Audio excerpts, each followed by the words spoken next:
Now we will listen to Gülşen Demiröz from Computer Science and Engineering program. Her presentation is Cost-Aware Combinatorial Interaction Testing. Hi.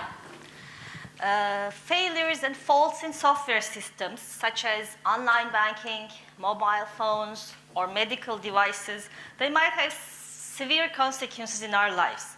I have worked as a software developer and tester at Microsoft headquarters for many years. I had many software bugs and failures, and it was difficult to test the software. So I decided to do my PhD thesis on improving software testing. Software systems usually have many configuration options. For example, an open source Apache web server has 172 configuration parameters, which means it has more than 10 to the 55 unique configurations.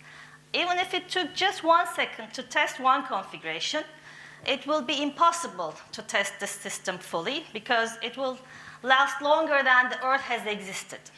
So the question is then, which configurations should be tested?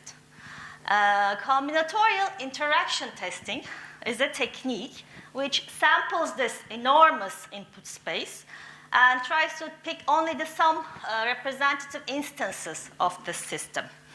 It first tries to model the system with a set of parameters from a given domain, such as an operating system, a browser, and then it generates a sample which covers only certain combinations of these option values. There are many tools in many domains that's been being used for combinatorial interaction testing. However, they just try to minimize this test set by assuming each configuration costs the same. In my thesis, however, I found out that this is not the case, and each configuration costs differently. So I defined a new combinatorial object, which actually is cost-aware.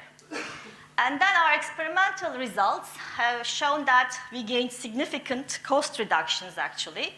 And the goal is to make combinatorial interaction testing more practical and hence widely used to improve software testing in the future. Thank you.